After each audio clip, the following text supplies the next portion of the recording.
I walk up, it's this big, fat, bald, muscular guy. I walk in, and he goes, what do you want? I said, I want to make an appointment to get a tattoo. He says, what do you want a tattoo of? And I said, this. And he goes, what is that, a puppy, a kitten? And then like one guy in the back goes, it's a pony. And I said, I want that guy to do my tattoo.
Then there, here we go now.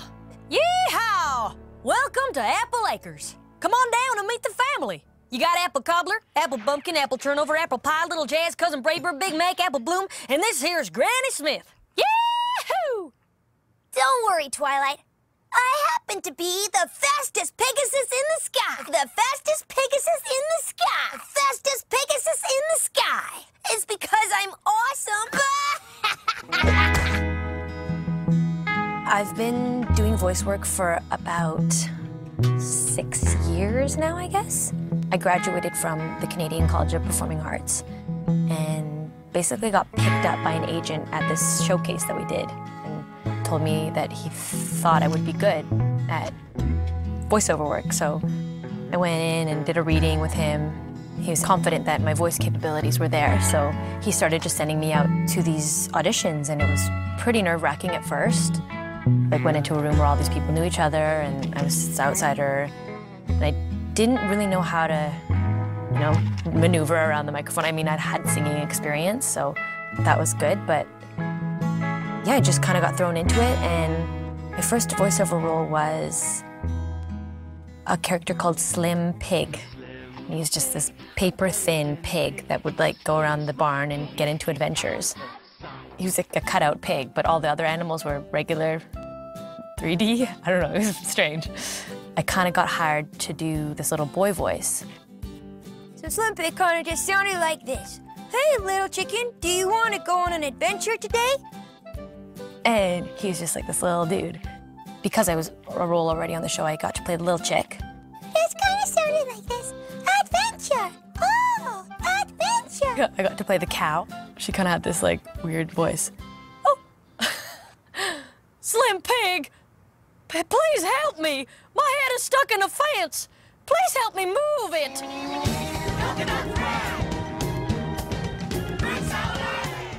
One of my favorite roles, actually, that I ever got was this Warner Brothers cartoon called Coconut Fred's Fruit Salad Island. And it was this sexually confused tomato. He didn't know if he was a fruit or a vegetable. So he was very sensitive, and he performed poetry a lot. What am I? A fruit or a veggie? Either one could give me a wedgie. I went into the audition for the new Care Bear series, and they were looking for this new Care Bear called Oopsie Bear, who was this little boy. I guess they got a bunch of men to read for him. And that wasn't working out, so they got me in there, and I just kind of based him on Chris Farley, the kind of clumsy guy he plays all the time to fall. Oh, I'm really sorry. I didn't mean to mess up the Thunderbolt coaster. Sorry. I got to play Boris Booty. He was on this show called Ricky Sprocket. It was about a showbiz kid, and Boris Booty was just an ordinary guy who really liked breakfast cereal. And then so I think I got kind of pigeonholed to play little boys all the time, because that was my go-to voice, was the little boy voice. So when I went into audition for My Little Pony, I thought it was obvious that I would read for Spike, the baby dragon. And I just was like, oh, I'll just go to, do my go-to little boy voice. Twilight, you know I love eating diamonds. Or, he's just like this little guy. I didn't end up getting cast as Spike, but I got a callback for not Spike, but for Applejack and Rainbow Dash. I just ended up getting both roles, which is pretty crazy. My job is fun. It's cool. It's like, it's get to hang out and do voices for a living. Not too shabby. Okay, whatever you want. Hey, what's going on? I'm Ashley. I am at the site of a show we just played with Hey Ocean, and I just had my first Brony encounter. Do you have any voices for us? Well, I suppose that Applejack's very happy that you came out to Hey Ocean. And Rainbow Dash couldn't be more excited. I'm gonna go watch Den Megan now. All right. Peace. Thank you. A Brony is a fan of the television show My Little Pony, Friendship is Magic. And they're usually males from the age bracket of 18 to 30, let's say. The pervert alarm for sure went off in my head when I first heard about it.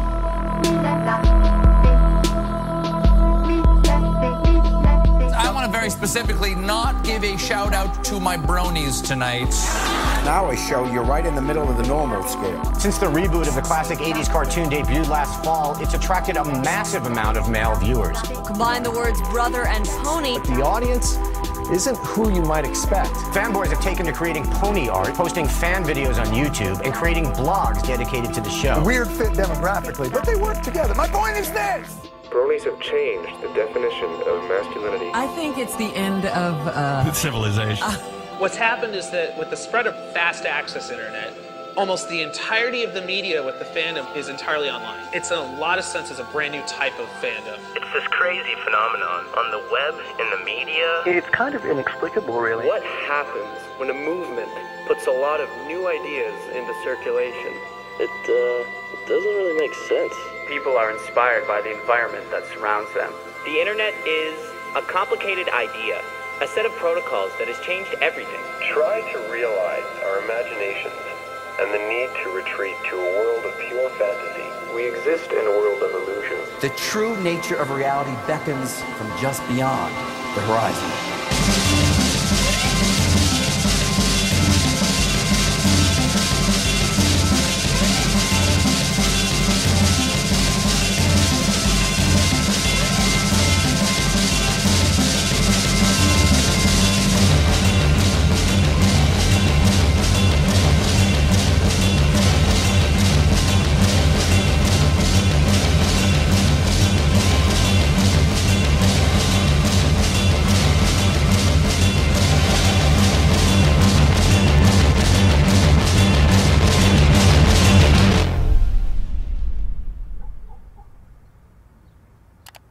I got an invitation to BronyCon.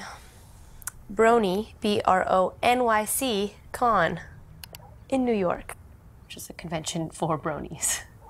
It's pretty crazy. Apparently there's a lot of these happening, although this will be the first one that I've been invited to. Hello, my name is Purple Tinker, and I run BronyCon, the world's largest dedicated My Little Pony Friendship is Magic fan event. We are currently in the planning stages of our next event, BronyCon, in January. It will be held in New York City, but something is missing. Miss Ashley Ball. It's me. Would Miss Ball do us the honor of letting us treat her like the star she is for one special weekend? Wow. I guess we'll see.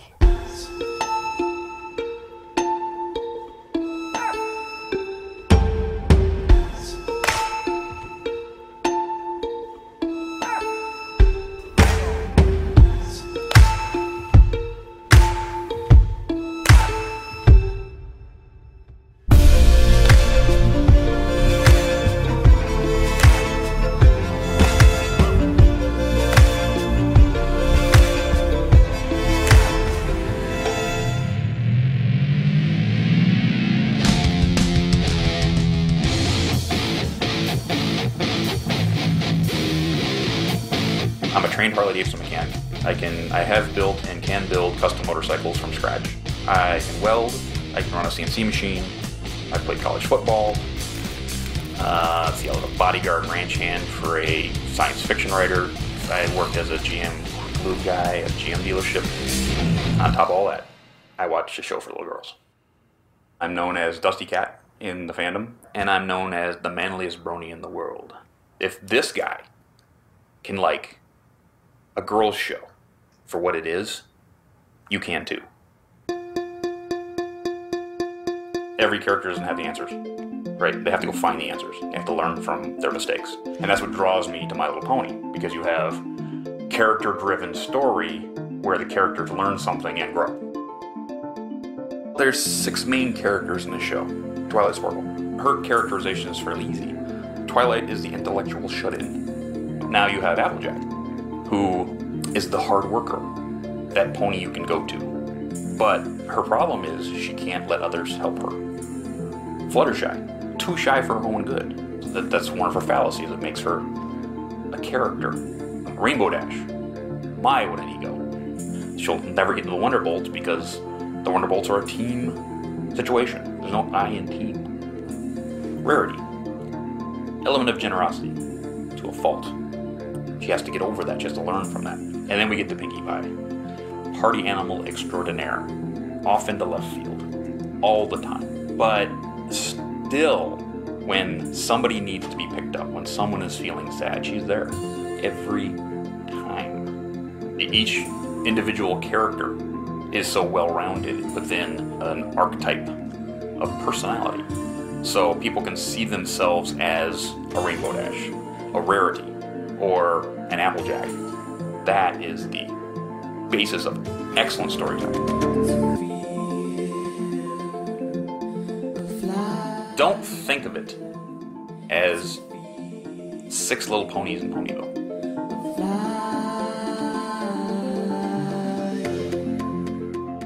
Think of it as 6 friends learning from each other. It just happens to be wrapped up in a package of pastel ponies that's animated well. This is a show for kids. But it doesn't wallow in that point. I'm just a guy who happens to like a TV show. I love My Little Pony. I love what it does. I love the message it sends. And I want to be a part of it, and I want to be able to play in that universe. We're supposed to chug beer, ride motorcycles, be degrading to women, and like explosions. That's what's ingrained in our brains from the minute you're born and put into a blue crib. Well, I like what I like. I don't need society to tell me what I like. And that's all there is to it.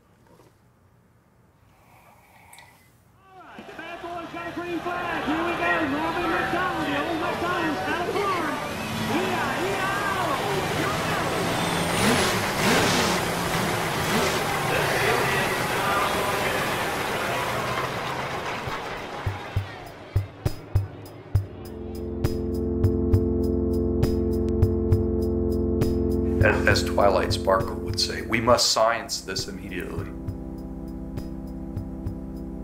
About a year ago, the Brony phenomena sort of fell into our laps, and as soon as I heard about it, I thought, somebody needs to study this. Fandom is a term that's used for the community, and in general, people usually look at fandoms with kind of a little bit of a like, these people need to get a life. Well, in fact, actually, where's the term fan come from? Fanatic. You know, it could be the Carolina Panthers, it could be Star Trek, it could be My Little Pony, Oprah. It could be Oprah, it could be anything. Our bronies ranged from 14 to 57, with the average age was around 21 years of age. Then there's the question of gender. We usually ran around 85% male and 15% female. Some female bronies like to be called bronies, some like to be called Pegasisters. And we question if that 15% female, how much of those are bronies because they have a brony boyfriend. Yeah. Bronies score lower in neuroticism. Neuroticism is sort of like a tendency, and I've sort of wrote, it's a tendency to experience negative emotions like anger, anxiety, to worry, to be stressed. And the Bronies have lower scores. So again, that would tend to say this is a group. Now there are going to be depressed Bronies and there are going to be anxious Bronies, but that's very positive. Education level. What we found was around 35% of our Bronies were in high school, while about 62% were in or had completed college. And then one of the biggies, the sexual orientation question, which many people, when they first hear about the Bronies, will say things like, well, is it a bunch of gays and that? 84% of the Bronies will describe themselves as heterosexuals. 1.5% label themselves as homosexuals, and about 10% bisexual, and then around 3 to 4% asexual. Asexual is based on clinical experience of some people who just simply are not interested in sex. It's still a puzzle, and it's still a puzzle, and it's a puzzle to us as well. But I think that it's that that society as a whole is becoming less negative in their attitudes toward Bronies.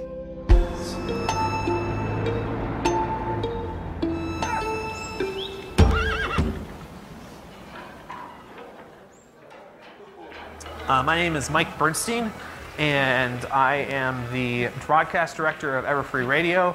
Everfree Radio is an online radio station and network of programs dedicated and mostly marketed towards the Brony community.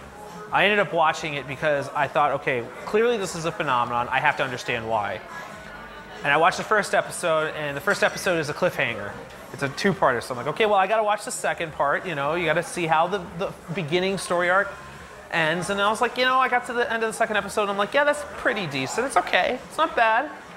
No, I better watch the third episode to make sure that it's, you know, maintaining that level of quality, and then the fourth, and then the fifth. And by the time I got to the 17th episode, I kind of hung my head in resignation. It's kind of like, damn it, you know, I guess I'm a Brony.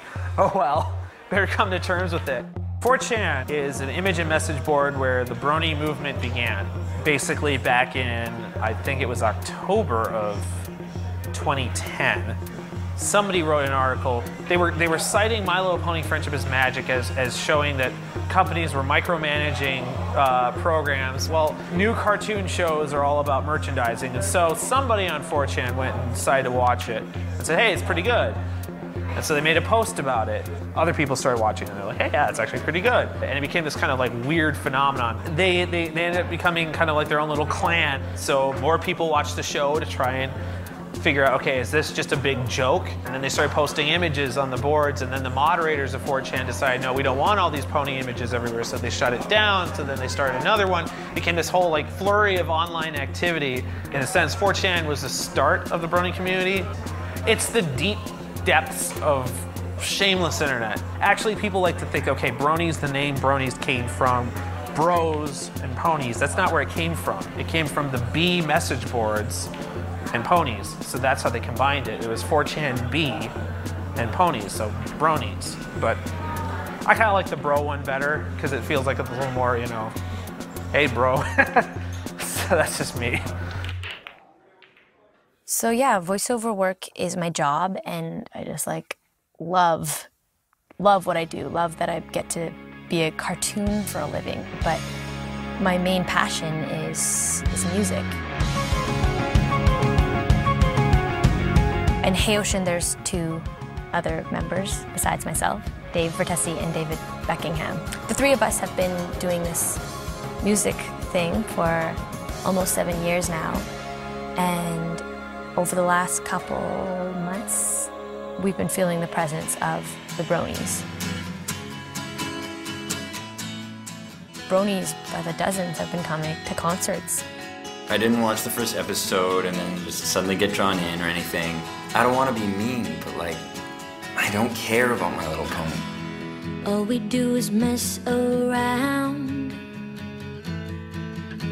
but I know that it's love we found. I think it's kind of difficult for both of them because there's this whole other fan base that's like kind of latching themselves onto our music. Yeah, it's weird, like 30-year-old dudes liking a little kid's show about female ponies, you know, that fly or whatever. But that said, weird can be really rad and really good, and it's important. I love people who are genuine and who are like, this is who I am, and that's what I like. I like the Bronies for that. Baby, there's no time to waste. Sing until you have no voice.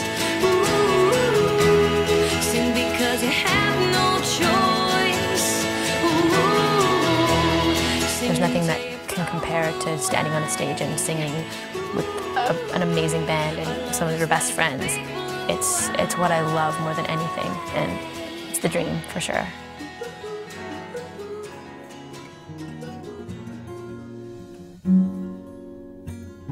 Don't tell me that we've come this far. Just start again and fall apart. Sing it when you're lost at sea. Love will bring it back to me. Sing until you have no voice. Ooh, sing because you have no choice. Ooh, our love is like a big blue wave.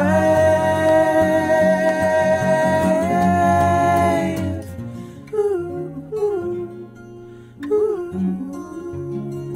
ooh, ooh.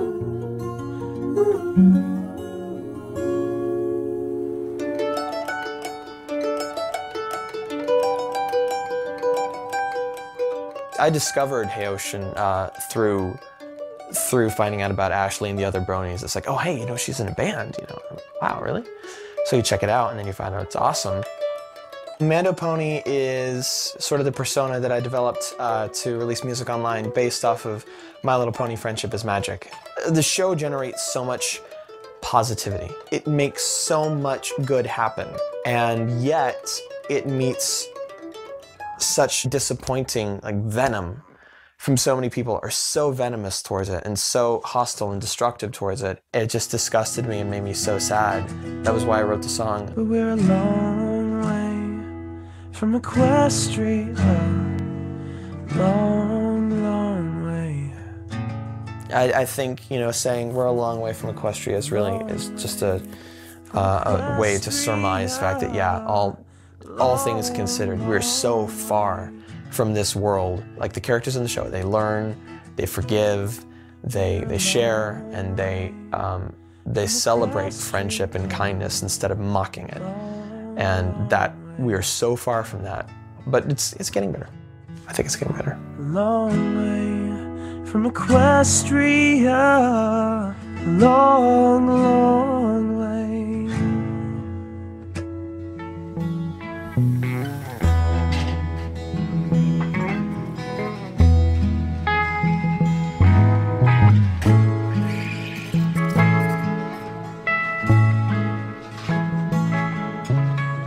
I'm just kind of trying to decide right now to go or not to go.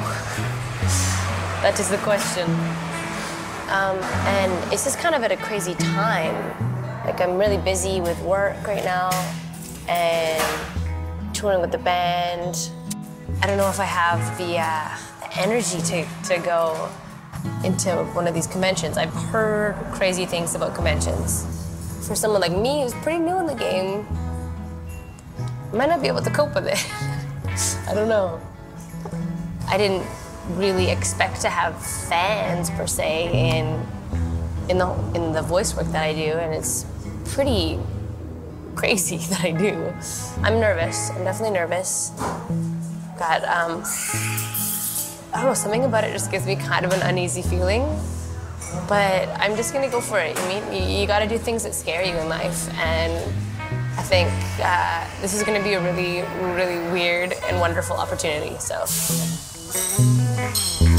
we're gonna do it. I'm gonna go to BronyCon.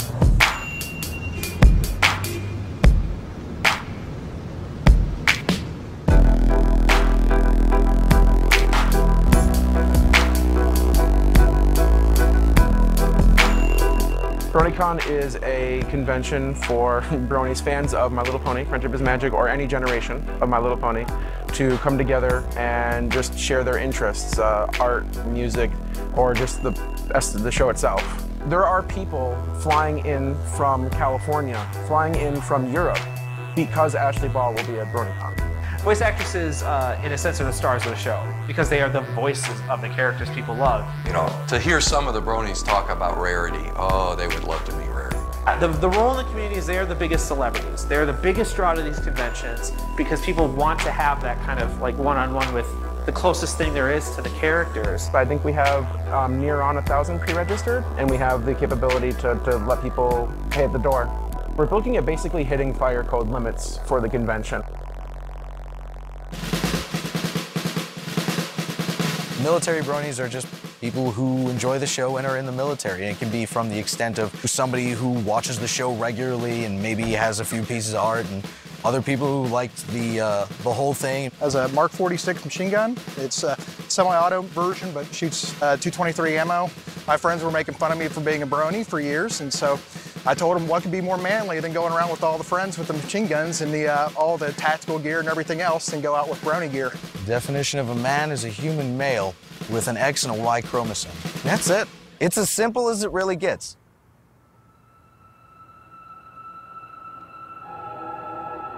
My name is Brian Mischke. I'm predominantly an artist by hobby and everything like that. It's been pretty much my one and only real passion.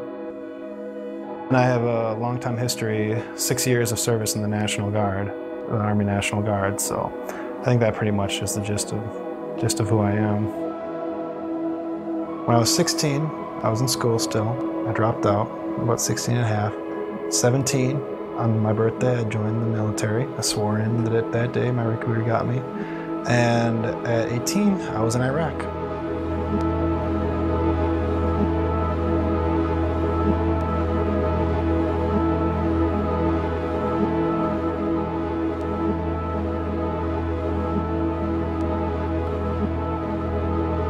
Best allegory I can possibly use to describe Iraq came recently when I saw the movie Tron. And it's very interesting because basically when you go to the world of Tron, everything is really barren, everything's really organized. It's just kind of, it feels real, but it's not real and devoid of real life. It just feels like that. Everything's devoid of life. That's the desert, and it was desert for me when I was down there.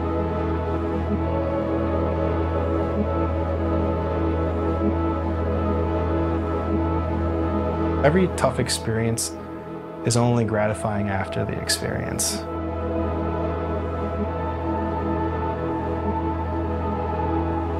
I guess I would say that last 5 months in Iraq was probably one of the hardest experiences I had, if not the hardest. Actually, you know, to be honest, the hardest actually came after that. I went through probably a really good year and a half of pretty deep depression after I got back from Iraq. For some reason, I don't know why I felt this way, and I still can't put a finger on it, but I just felt a tremendous amount of shame after a while, just for everything, even for the military maybe. I don't cry, I don't. And I remember this one time I just went for a walk, and so many things are going on, and I just broke down and called my mom, and I cried for like 3 minutes, and it's kind of getting me a little emotional right now, but like I just let it all out. I talked about everything that was affecting me, and I don't really talk about those things. Life was just so much simpler when you're out in the desert. Everything was planned out for you and everything. Like now you're back in the real world trying to figure it out. Art stopped doing for me what it used to do for me. I just kind of stopped drawing altogether. Didn't really see the point in it. Didn't really make me money. Didn't really make me feel happy. Didn't really feel like I had a purpose anymore in that area. And then I discovered ponies, I discovered a reason to draw again. Now here I am making art again, so. Don't underestimate the things that make you happy, you know. If drawing ponies makes you happy, there's no reason to feel bad about that. You know, I've been drawing this, or I guess I drew this drawing. It's a pretty detailed drawing. This drawing took me probably about a week. It's the first drawing I've drawn in a very, very long time. It was kind of the the catalyst to me getting back into artwork after probably about a year and a half hiatus. Princess Celestia is amazing. Princess Celestia rules over the kingdom, and she raises the sun, and she is like a surrogate mother to Twilight Sparkle, which is the main character of the show. Of all the characters on that show, that's the one I come to admire the most. She's lived 1,000 years, and it feels like it. Like she's just kind of seen it all, and really knows what to say at the right time. Any adult who has really gone through it all and has been really thoughtful and really caring and everything like that is going to be a Princess Celestia. You know, I mean, your mother should be a Princess Celestia, in my opinion. Nicole Oliver, which is the voice actress of Princess Celestia, is going to be doing a panel at BronyCon, and I really want to give this image to her, this drawing that I made of her character. I think it's really important that I give it to her because I really want her to know that she's able to change lives. It's really important to me. I really need her to know that, and just thank her for being a part of it. And I hope it really goes over well.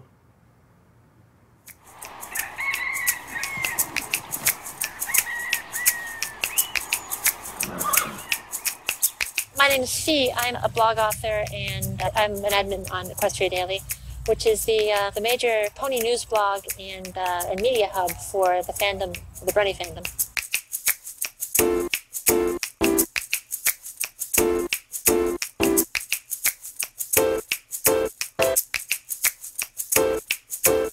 Basically, we do what we think people are interested in seeing. Basically, more or less, that turns into a fan hub, because most of what we do is post things that other people make that we think are cool. We also like to get interviews with voice actors and writers and directors and stuff like that and talk to them about their experiences. If anything happens, like if Hasbro releases a new toy or there's an announcement or anything at all like that, we report on it as soon as we possibly can.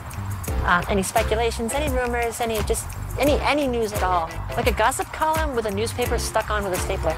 Anytime anything comes out related to the show that could produce fan work, within like 3 hours you have like professionally made songs, and it's absurd. It's amazing and wonderful, and I can't get over it. When we were first starting, we made a huge deal out of getting like 1,000 page views. And then like 10,000 was like, oh my gosh, amazing. And that took like months to hit. And then started climbing up, getting 100,000, 200,000, skipped over 300,000 because it was going too fast.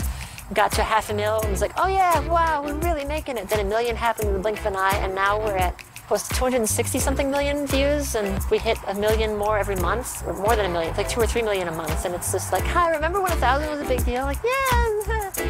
Well, I guess the ideal goal would just to be like an animation media outlet. To just have it all in one place and then sort of be the CNN of silly cartoons.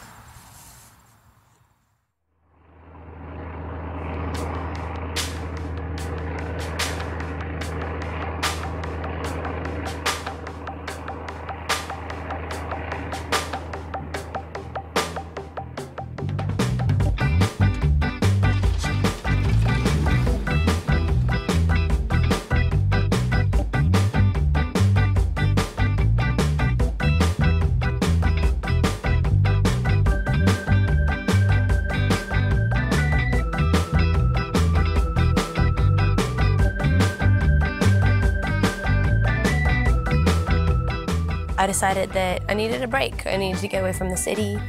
And one of my best friends lives in Salt Spring, and she invited me and a bunch of my really close friends.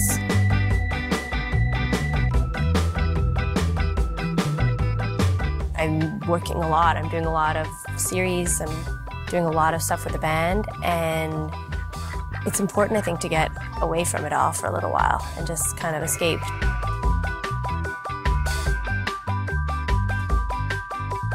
Apple fritters, apple rhubarb pie,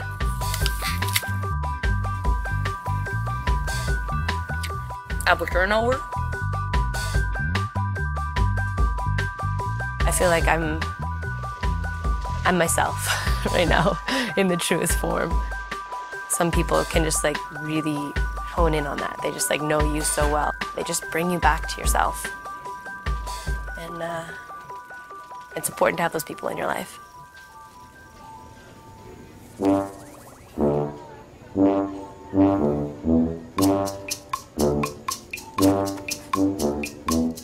My name is Stephen Carver, but I go by the name of Saberspark online.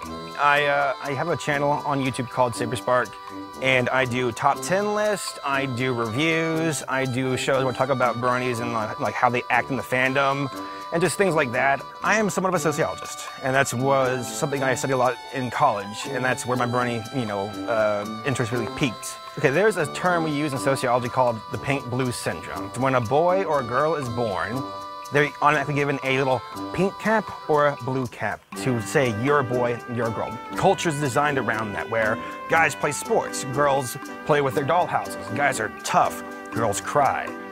Take, for example, My Little Pony. This toy has been designed to be sold to little girls. That's the weird thing about it is guys love the show, and they want to actually buy merchandise. You have an audience that is younger girls who still love the show My Little Pony, and then older guys. And you have both of those people showing up in the same aisle that's designed for little girls, so it's kind of a bizarre, gender roles conflict. Just me staying in this aisle to begin with, there might be a mom and her daughter walking by and look down this aisle and see an older guy looking through pony toys. It's programmed in their mind to jump to the worst case scenario, which might be, oh, he's a pedophile, or he's a big old man-child, or something's wrong with him. The fact that Brony's becoming more brave and going to the pink aisle buying pony toys is a sign that they're not as afraid to say that, hey, I'm a dude and I like My Little Pony. A guy can, like pink stuff, and a girl can like blue stuff. And once we get over that hurdle, we can finally start making some progress, as in girls can do fireman job and be an astronaut and be a police officer, and guys can maybe be a teacher for elementary kids or be a nurse. That's fine. At first, there's a bit of a shock factor to it, because it's My Little Pony. It's got this huge stigma of being pink and girly and just poorly executed 20-minute commercials. And then it turns out to be really exceptionally well crafted. I think it's a unique kids show, and that it has a lot of adult references. I mean, nods to Star Wars, nods to the Brady Bunch, to Benny Hill, to just all sorts of media that a 7-year-old girl would have no idea about. There are many of them that are in it for the guidance function. Many more are in it for the social function. Take a look at the 20th century. You're going to see that after every catastrophic and chaotic time in history, you're going to see something in reaction. The Roaring 20s were a reaction to World War I. The Beatniks and the Bohemian generation were a reaction to World War II. You had the Korean War, but Vietnam came really quickly. And what did you have during that but the hippie movement? Don't trust anyone over 30. Then you get into 9/11, and I think that 10 years later, this is what we're seeing. We're tired of all the violence. We're tired of terrorism. We're tired of worrying about this. Let's get to something that is tolerant, friendly. We can escape into it. If you close your eyes and watch My Little Pony, it's all about conflict resolution. It has a positive message, and not only that, but it's entertaining.